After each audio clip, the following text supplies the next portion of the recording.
नमस्कार मित्रों। आज हम चर्चा करेंगे गुरु की महिमा का।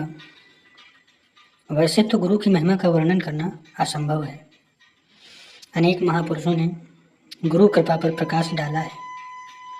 गोस्वामी जी ने तो मानस में यहाँ तक कह दिया, विधि हरिहर कवि कोविद वाणी, कहत साधु महिमा सकुचानी, सो मौसन कही जात न कैसे, साक बनिक मनि गुनगन जैसे।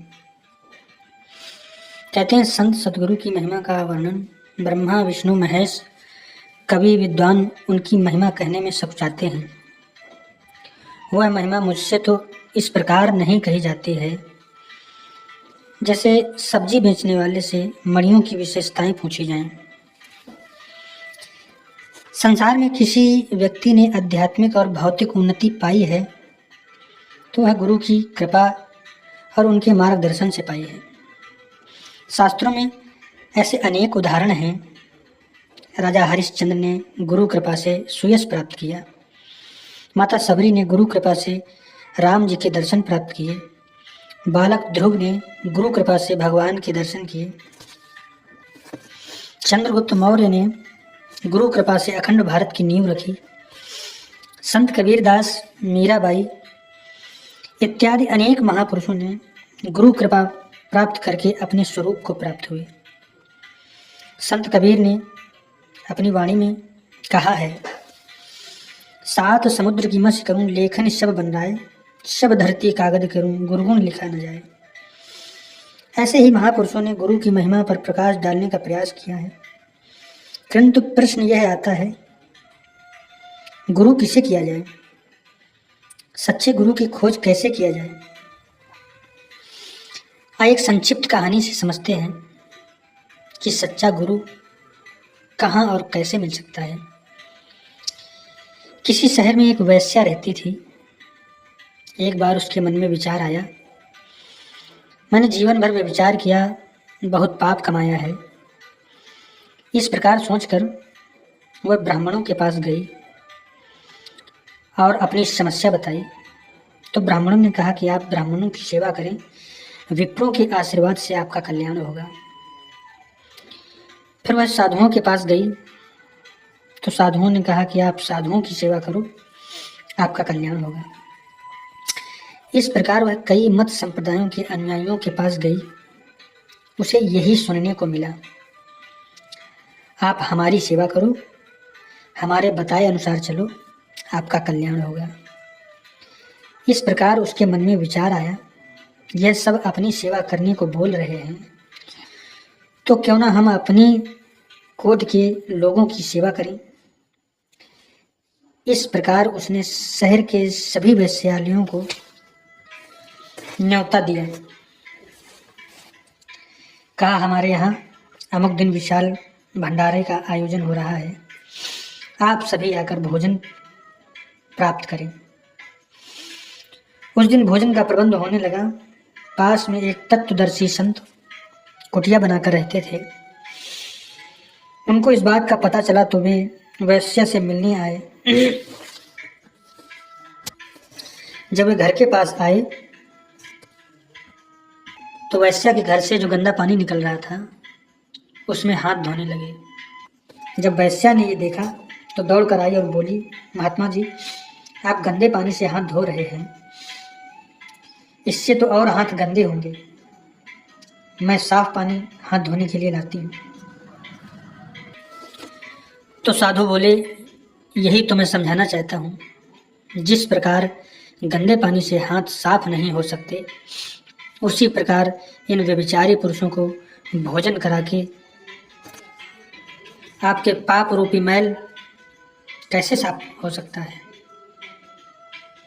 ये लोग भी तो गंदे हैं, तो आप किस प्रकार शुद्ध हो सकती हैं? ये सुनकर वैश्या साधु के चरणों में गिर गई। आपने तो मेरी आंखें खोल दी और बोली, महात्मा, आप ही बताइए कि हम क्या करें।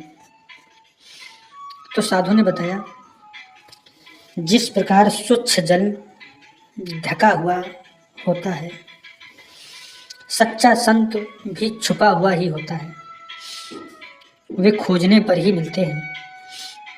उन संतों की उन गुरुओं की यह विशेषता है कि वे निष्काम होते हैं, वे सबका भला चाहते हैं, वे राग और द्वेष से रहित होते हैं, वे समदर्शी होते हैं। ऐसे गुण आपको किसी में मिल जाएं, वह गुरु बनाने योग्य है।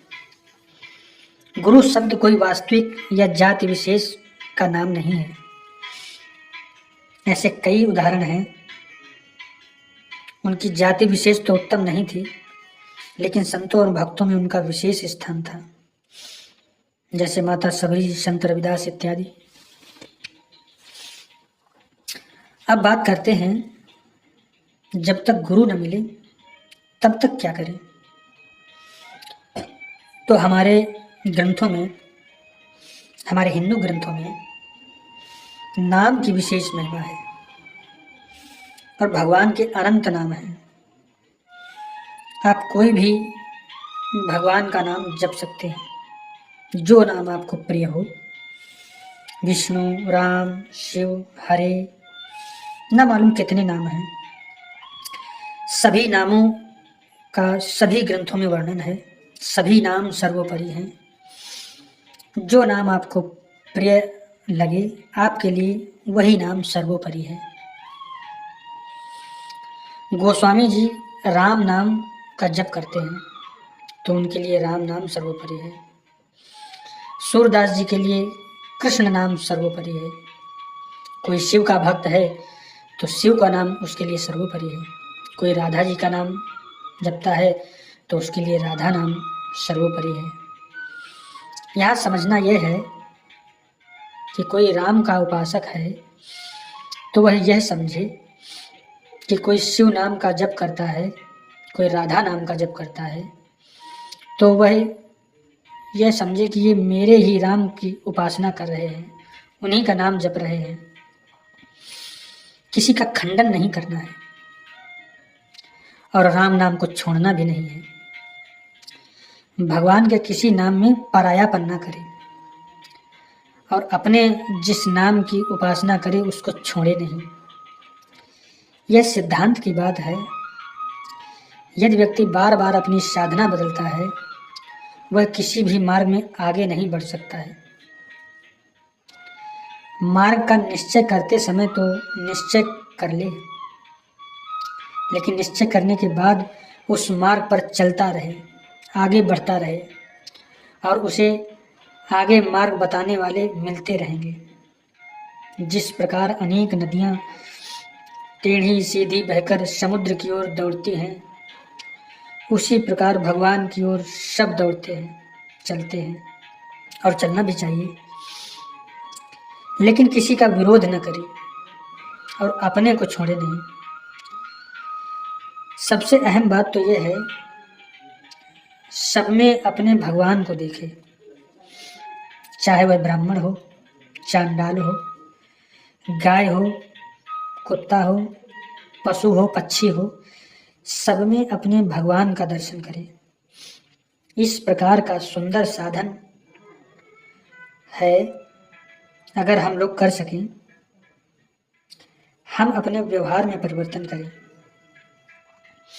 जिनसे हमारा रोज का मिलना है वह अपने परिवार से शुरू करें। घर में जैसे बच्चा सामने आया तो मन में यह धारणा कर ले, इस समय इस बच्चे के रूप में मेरे सामने मेरे भगवान ही खड़े हैं, और उनको मन ही मन प्रणाम करे और मन में ही कहे कि आप इस बच्चे के रूप में हैं, हे मेरे नाथ, और मैं पिता के रूप में हूँ।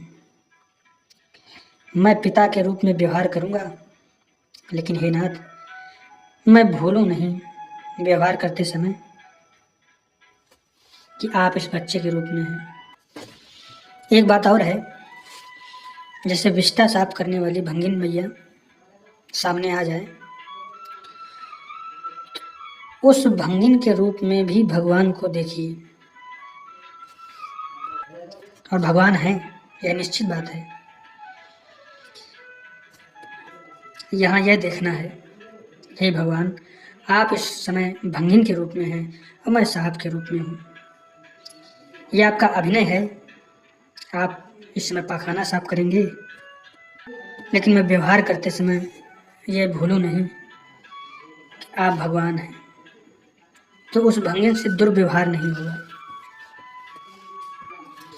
ये अपने मन में मान लें, प्रत्येक रूप में मेरे सामने भगवान आते हैं, दूसरा नहीं। इस प्रकार से हम घर में व्यवहार शुरू करें। जिस परमात्मा से संपूर्ण विश्व निकला है, सबसे पहले सब में उनके दर्शन करें। सब अपने अपने कर्म के द्वारा भगवान की पूजा करें। कोर्ट में, दुकान में, घर में, भोजन करते समय, बात करते समय, सब में जब भगवत बुद्धि हो जाएगी तो हर समय भगवान की पूजा होगी। इस प्रकार जीवन शैली को अपनाकर व्यक्ति अनायास ही भव बंधन से छूटकर परमात्मा में प्रविष्ट हो जाएगा। आइए कुछ क्षण परमात्मा के नाम का संकीर्तन करते हैं।